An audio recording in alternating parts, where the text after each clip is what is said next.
Those were his words. And they're yelling at me, and they're hollering and cursing, and you didn't see anything, you know, and we'll do you and your whole goddamn family. And they're you know, it was basically that for about 8 or 9 hours. These guys, they're just off on their own. There's no oversight, no control, and they just do whatever they want. Measures have been taken by agencies to terminate people who appear to be inconvenient or troublesome through knowing too much. I would go interview people that claimed they had seen something and try to convince them they hadn't seen something, or they were, you know, hallucinating or something. Well, if that didn't work, another team would come in and give all the threats and threaten them, their family, and so on and so forth. And they would be in charge of discrediting them, make them look foolish, or so on and so forth. Now, if that didn't work, then there was another team that put an end to that problem, one way or the other.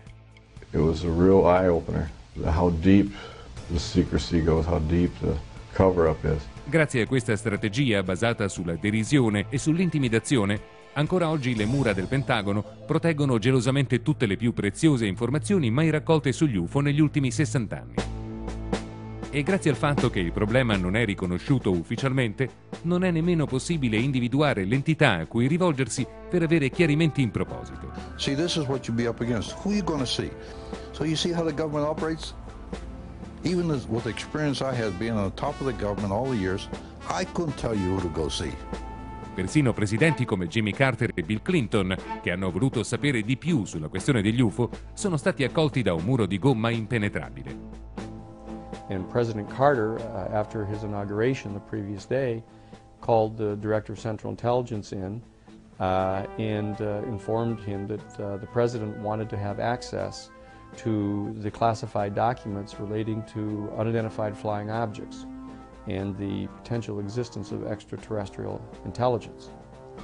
At that time, the Director of Central Intelligence, George Bush Sr., informed the President that, that Mr. Bush was not going to release this information to the President.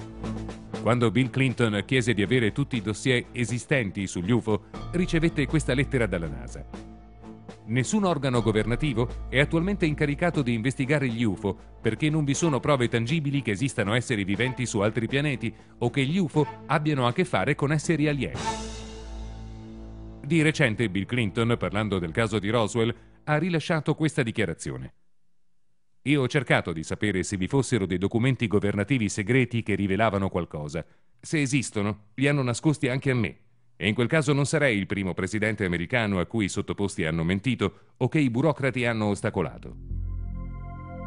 Si profila così l'esistenza di una invisibile elite militare che in qualche modo detiene da 60 anni le informazioni più importanti sugli UFO e che sfugge al controllo di qualunque organo legale governativo. A shadowy government with its own air force, its own navy, its own fundraising mechanism, and the ability to pursue its own ideas of the national interest, free from all checks and balances, and free from the law itself.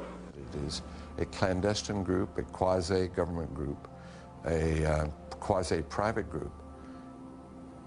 It is without any type, as far as I can tell, of high-level government oversight, and that is a great concern.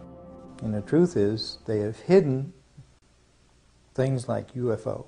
and extraterrestrial information from us for years. Quando lavorava al sistema di radar della Defense Intelligence Agency, John Maynard si accorse che qualcosa non andava e chiese chiarimenti a un suo superiore. I noticed the satellite's positionings.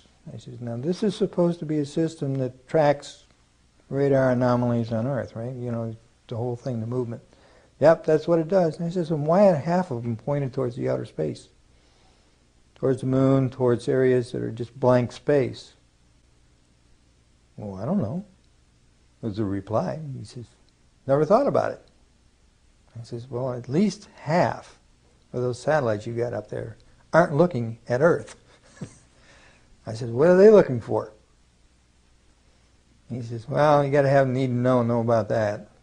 I said, I see. In other words, who's coming? He says, we don't know. End of subject. There's only probably about 25 people in the world that know things that are known at that level. It requires to be further protected, to ensure that there is only a limited access to that information to a small number of people. So small you can put them on a list of paper or on a piece of paper and list them by name. Depending on the level of the compartmentalization and the secrecy level, you have to go through a fairly significant background check. It takes between 6 months to a year to get the background checks. And then when you do that, then you have to sign a statement that you will not divulge the existence of the project or even answer a question that could divulge the existence of the project. It's just that you sign a contract with the U.S. government and the funding would show up at the right place at the right time. There's a large number of covert projects that go on in the United States that none of us are ever aware of. Per quanto fantascientifica, prende corpo la possibilità che le armi atomiche continuino ad essere sviluppate nella speranza di poter contrastare un giorno un eventuale attacco da parte di civiltà di origine extraterrestre, e ci si domanda se sia per caso questo che nasconde il cosiddetto progetto delle guerre stellari. Big enigma. When Star Wars was brought out as an idea, which was before Reagan actually, they wanted a weapon system they could put in space that would stop a ballistic missile. That was the concept. Now, if that ballistic missile happened to be coming from another direction other than earthbound, could it do the same thing?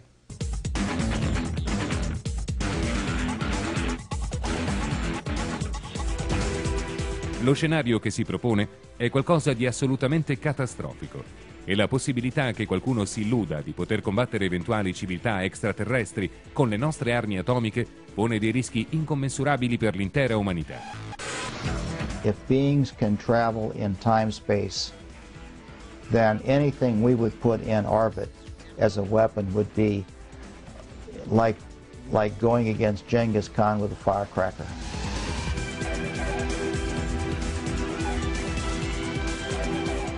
We are moving in an avenue where we are going to militarize space. As a direct result, we will become a threat to them.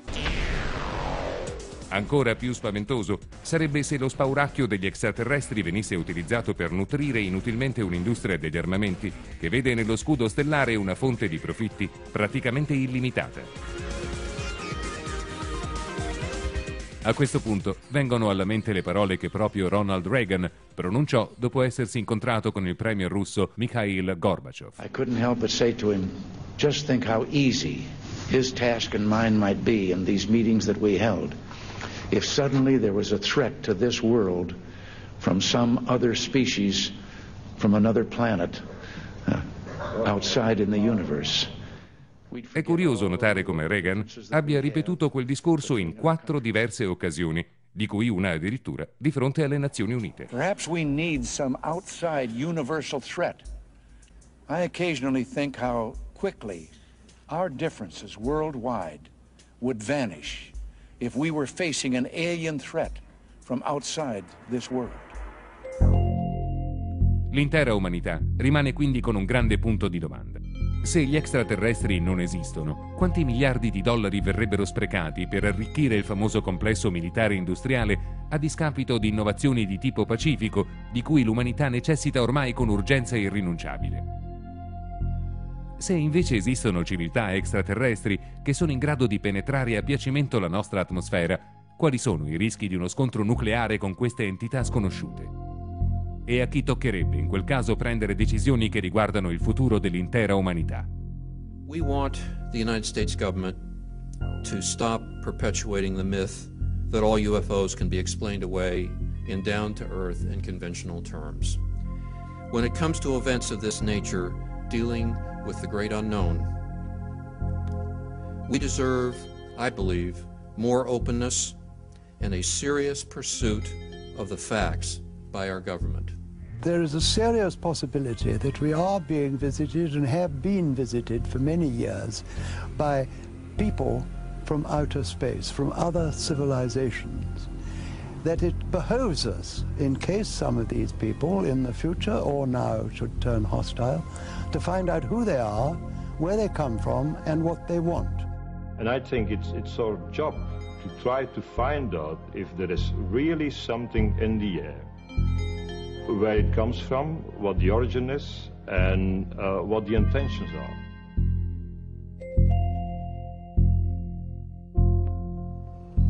Jóvenes, no estamos solos. No estamos solos, jóvenes.